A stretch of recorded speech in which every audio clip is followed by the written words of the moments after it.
آج پھر سے خالہ آئی تھیں اور ان کو دیکھتے ہی میرا موڈ آف ہو گیا تھا۔ نہ جانے کیوں وہ ہر ہفتے آ جایا کرتی تھیں، جبکہ اب سب کچھ ختم ہو چکا تھا، لیکن ان کا بھی اپنا ہی ایک عجیب فلسفہ تھا۔ نہ چاہتے ہوئے بھی مجھے ان کی خوب آؤ بھگت کرنی پڑتی تھی، وہ اس لیے کہ وہ میری خالہ ہونے کے ساتھ ساتھ میری ساس بھی رہ چکی تھیں، اور ان کا بیٹا اب اس دنیا میں نہیں تھا جو بچپن میں میرا منگیتر ہوا کرتا تھا۔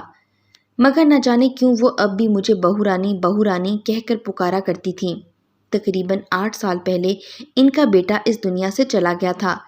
اسے اچانک بہت تیز بخار آیا تھا اور بخار اس کے سر پر چڑھ گیا تھا اور پھر وہ جانبر نہ ہو سکا، اور تب سے اب تک خالہ میرے لیے ہر ہفتے ایک گلابی رنگ کا کڑا لایا کرتی تھیں۔ وہ مجھے کڑا پہننے کا کہتی اور جیسے ہی میں وہ کڑا پہنتی مجھے سخت نیند آ جاتی، اور جب جاگتی تو خالہ جا چکی ہوتی تھیں۔ آج تک مجھے یہ بات معلوم نہ ہو پائی تھی کہ ایسا کیا راز تھا اس کڑے میں، لیکن آج تو حد ہی ہو گئی تھی۔ اب میں 18 سال کی ہو گئی تھی اور آج میری سالگرہ کے دن وہ آ گئی تھیں، اور ان کے ہاتھ میں گلابی نہیں بلکہ سرخ رنگ کا کڑا تھا۔ میرا موڈ سخت آف ہو چکا تھا۔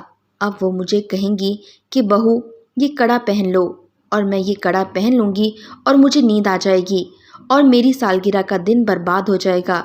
میں نے کئی بار امی کو بولا تھا کہ ان کو سمجھا دیں کہ میری جان چھوڑ دیں، اب میں بڑی ہو گئی ہوں، یہ کیا کڑے کا فلسفہ لے کر بیٹھ جاتی ہیں، مگر وہ کہتی کہ تمہاری خالہ دکھی ہیں، کچھ تو شرم کرو، وہ صرف کڑا پہننے کو ہی تو کہتی ہیں، تمہیں کون سی موت آ رہی ہے۔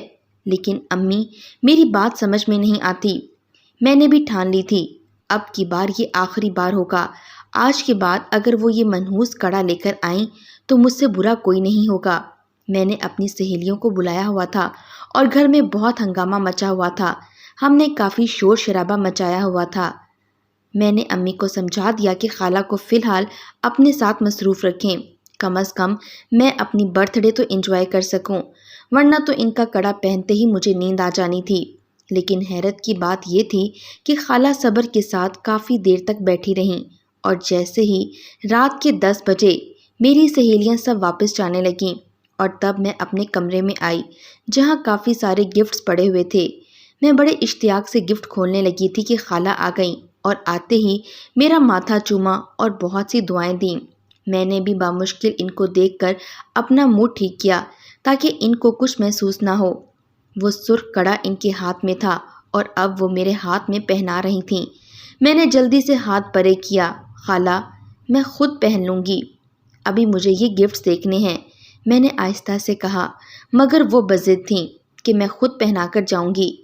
مجبوراً میں نے اپنا ہاتھ آگے کر دیا۔ میں نے دیکھا خالہ کے چہرے پر بے تحاشا سکون تھا اور وہ بلا وجہ مسکراتی جا رہی تھیں۔ کڑا پہنا کر وہ کافی دیر تک میری طرف غور سے دیکھتی رہیں اور کچھ پڑھ کر مجھ پر دم کیا۔ اب وہ آہستہ قدموں کے ساتھ واپس جا رہی تھیں، مگر بار بار مڑ کر میری طرف دیکھے جا رہی تھیں۔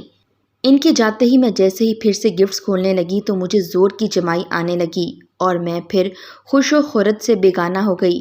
میں کافی دیر تک سوتی رہی اور جب میری آنکھ کھلی تو میری روح کانپ گئی، کیونکہ میرے سامنے خالہ کا بیٹا کھڑا تھا جو کہ اب جوان ہو چکا تھا، مگر وہی نین نقش تھے۔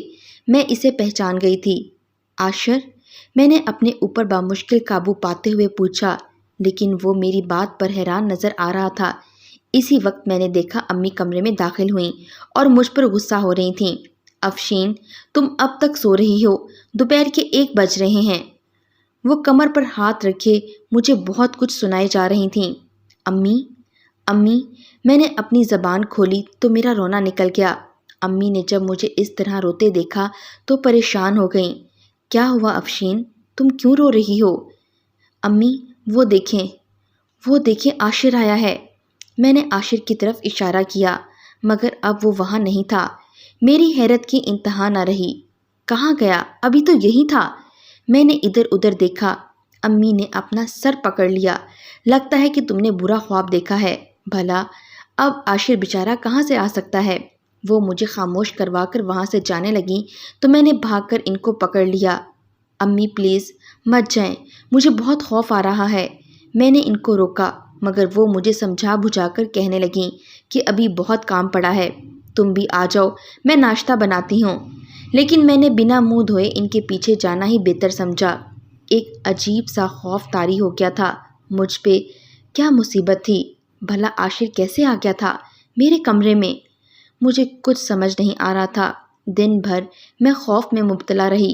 مجھے اپنے کمرے میں جانے سے بھی ڈر لگ رہا تھا، مگر جیسے ہی رات ہوئی مجھے اپنے کمرے میں جانا پڑا، کیونکہ امی نے صاف کہہ دیا تھا کہ شرافت سے جا کر سو جاؤ ورنہ تیرا فون چھین لوں گی، اور بنا فون کے گزارا ناممکن تھا۔ ڈرتے ڈرتے میں اپنے کمرے میں گئی تو سامنے کا منظر دیکھ کر میرا سر بہت زور سے چکرایا اور میں وہیں گر پڑی۔ پھر مجھے کچھ ہوش نہ رہا، اور جب ہوش آیا تو میں ہاسپٹل میں تھی، جہاں امی ابو میرے سرہانے کھڑے تھے۔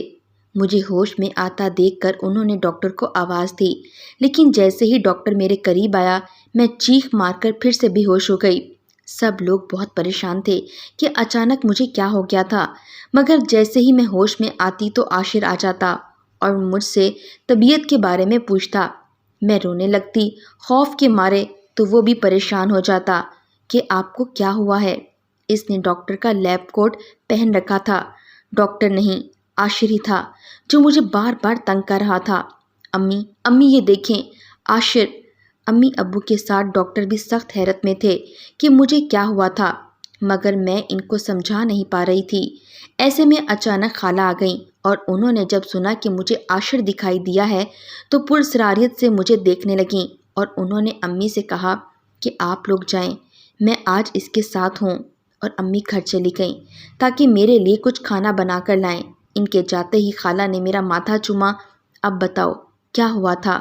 وہ فاتحانہ انداز میں پوچھنے لگیں۔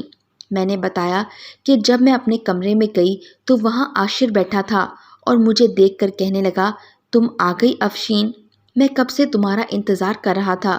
اور اس کے بعد مجھے ہوش نہیں رہا۔ پھر آج بھی وہ یہاں آیا تھا۔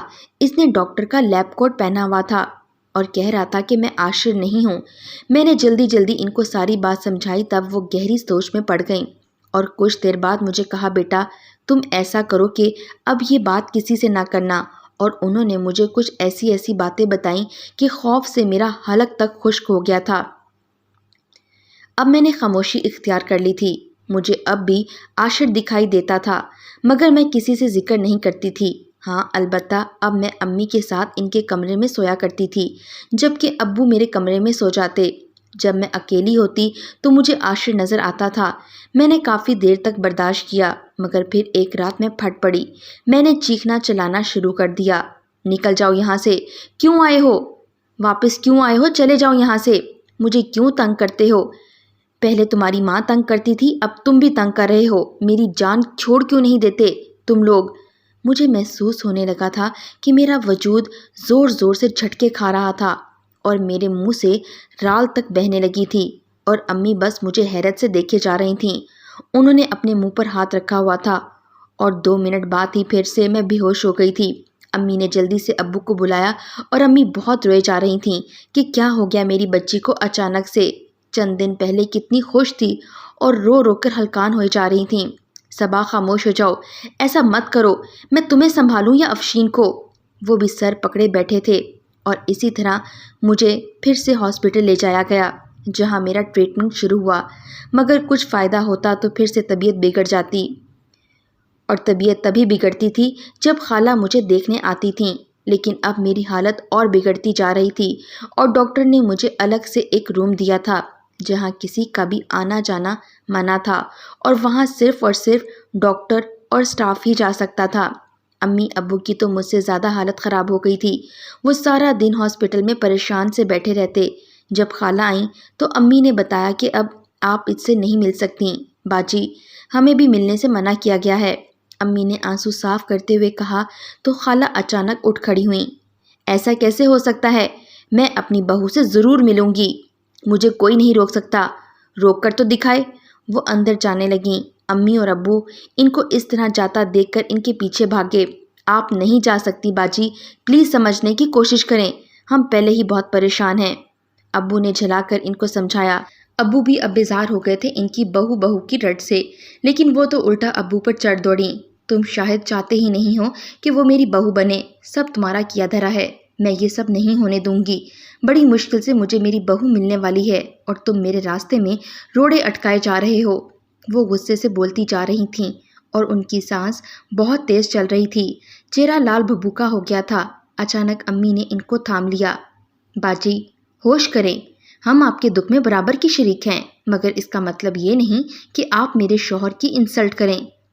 امی کی بات پر وہ چونک کر امی کو دیکھنے لگیں اور وہاں سے لمبے لمبے قدم اٹھاتی نکل گئیں، لیکن ان کی بھرپور کوشش تھی کہ وہ مجھ تک پہنچ سکیں۔ جب سے مجھے سب سے دور رکھا گیا تھا میری حالت بہتر ہوتی جا رہی تھی۔ پھر 3 دن بعد ڈاکٹر نے امی کو کچھ دیر کے لیے مجھ سے ملنے دیا اور وہ مجھے دیکھ کر کچھ مطمئن ہو گئیں، کیونکہ آج میں نے کوئی ایسی بات نہیں کی تھی جس سے ان کو میری ذہنی حالت پر شبہ ہوتا۔ امی بہت خوش تھیں اور خوش ہو کر باہر نکلی تھیں۔ جب ابو نے اندر جانے کی اجازت مانگی تو ڈاکٹر نے منع کر دیا۔ نہیں مسٹر شاہد، ابھی نہیں، ہم کچھ ایکسپیریمنٹ کر رہے ہیں۔ اب 2 دن تک پھر سے ان کو کسی سے ملنے نہیں دیا جائے گا۔ خیر، ابو بھی خاموش ہو گئے اور 2 دن بعد ابو کو ملنے دیا گیا۔ ابو کو دیکھ کر جب میں مسکرائی تو ان کا چہرہ بھی کھل اٹھا۔ کیا ہوا ابو، آپ تو مجھ سے ملنے ہی نہیں آتے؟ میں نے شکوہ کیا تو وہ ہنس دیے۔ دیکھو نا بیٹا، کیسے ظالم ہے یہ ڈاکٹر، مجھے اپنی بیٹی سے ملنے نہیں دیا جا رہا۔ وہ مسکین سی شکل بنا کر مجھے ہنسانے میں کامیاب ہو گئے۔ ہم نے کافی باتیں کیں اور ہمیں معلوم نہیں تھا کہ اس بیچ ہماری ساری باتیں سنی جا رہی ہیں اور ہمیں دیکھا بھی جا رہا ہے۔ جب ابو واپس چلے گئے تو ڈاکٹر نے ان کو مبارکباد دی۔ مبارک ہو سر، آپ کی بچی میں کافی امپروومنٹ آئی ہے اور اب ہم نے آبزرو کیا ہے کہ وہ اب عجیب سی باتیں بھی نہیں کرتی اور نہ ہی اچانک سے رونے لگتی ہیں۔ ڈاکٹرز کے ساتھ بھی ان کا رویہ نارمل ہے۔ ابو بہت خوش تھے۔ تو کیا اب ہم اس کو گھر لے کر جا سکتے ہیں؟ ابو نے بے چینی سے پوچھا۔ نہیں، ابھی ہم دیکھیں گے کہ کہیں پھر سے ان کی حالت ویسی تو نہیں ہو جاتی۔ بس اب ہم چند الگ لوگوں سے ملوا کر دیکھیں گے۔ وہ لوگ باتیں کر ہی رہے تھے کہ خالہ آ گئیں۔ مجھے ملنا ہے اپنی بہو سے، وہ بولیں تو ابو نے بھی ڈاکٹر سے کہا، جی ڈاکٹر، یہ افشین کی خالہ ہیں، بہت پیار کرتی ہیں اس سے۔ لیکن ڈاکٹر کچھ سوچ میں پڑ گئے۔ لاسٹ ٹائم آپ ہی ملنے آئی تھی نا ان سے؟ انہوں نے خالہ سے سوال کیا تو وہ اسبات میں سر ہلانے لگیں۔ ڈاکٹر نے ابو کو اکیلے میں بلایا اور ان سے پوچھا کہ مریضہ کا اپنی خالہ کے ساتھ کیسا سلوک ہوتا ہے۔ تب ابو نے ان کو ساری حقیقت بتا دی کہ کس طرح میرا بچپن کا منگیتر 8 سال پہلے فوت ہو گیا تھا اور تب سے خالہ میرے لیے کڑلاتی پھر رہی ہیں۔ اور ڈاکٹر صاحب، افشین اس کڑے سے بہت چڑا کرتی ہے۔ وہ کہتی ہے کہ وہ کڑا پہنتے ہی اسے نیند آ جاتی ہے اور ہم اس کا مذاق اڑایا کرتے تھے۔ بھلا ایسے کیسے نیند آ سکتی تھی؟ ابو نے بتایا تو ڈاکٹر نے کہا کہ ٹھیک ہے، فوراً ان کی خالہ کو اندر بھیج دیں۔ اور ڈاکٹر جلدی سے سامنے والے کمرے میں اپنے ساتھی ڈاکٹر کے ساتھ بیٹھ گئے، جہاں وہ ہماری باتیں سنتے اور CCTV میں ہمیں دیکھا کرتے تھے۔ خالہ بہت خوش تھیں اور میرے پاس جیسے ہی وہ پہنچیں تو میرے چہرے کا رنگ اڑ گیا۔ کیسی ہو بہو؟ وہ مسکراتی مجھ تک آئیں۔ جی ٹھیک ہوں۔ میری زبان لڑکھڑانے لگی، میرا دل زور زور سے دھڑکنے لگا اور سانس بھی اچانک تیز ہوتی جا رہی تھی۔ انہوں نے میرے کان میں کچھ کہا تو میری حالت بگڑنے لگی، لیکن میں کچھ بول نہیں پا رہی تھی، بس ان کی طرف آنکھیں پھاڑ پھاڑ کر دیکھے جا رہی تھی۔ وہ بہت کچھ کہتی جا رہی تھیں مگر مجھے کچھ سنائی نہیں دے رہا تھا۔ اسی وقت اچانک 2 ڈاکٹر اندر آئے اور خالہ کو باہر جانے کا کہا۔ خالہ جانے لگی تو میری نظریں انہی پر ٹکی ہوئی تھیں۔ وہ مسکراتے ہوئے مجھے الوداع کہتی جا رہی تھیں۔ خوف سے میری حالت غیر ہو گئی تھی اور اسی وقت پھر سے میں بے ہوش ہو گئی۔ اس رات مجھے نیند کے انجیکشن دیے گئے، کیونکہ جب بھی مجھے ہوش آتا میں پھر سے چلانے لگتی۔ دوسری صبح تک مجھے کسی سے نہیں ملنے دیا اور جب میں نے چلانا چھوڑ دیا تب امی اور ابو کو ایک ساتھ مجھ سے ملوایا گیا اور ان سے مل کر مجھے کوئی پریشانی نہیں ہوئی، نہ ہارٹ بیٹ بڑھی نہ سانس تیز ہوئی۔ ڈاکٹر نے ابو سے اکیلے میں بات کی اور ان کو بہت کچھ بتایا تو ابو کے پیروں تلے سے زمین نکل گئی۔ وہ سخت طیش میں آ گئے تھے۔ مجھے ڈسچارج کر دیا گیا مگر فی الحال کسی سے ملنے سے منع کیا تھا سوائے امی ابو اور میری سہیلیوں کے۔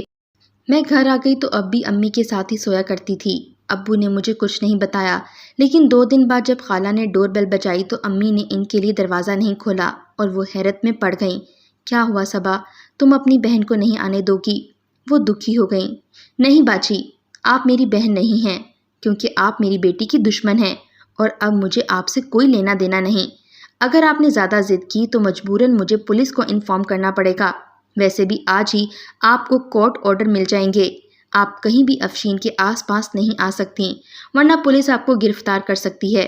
امی کے آنسو بہتے جا رہے تھے، مگر وہ دل پر پتھر رکھ کر یہ سب دروازے کی اوٹ سے خالہ کو بولے جا رہی تھیں۔ خالہ بہت غصے میں آ گئی تھیں۔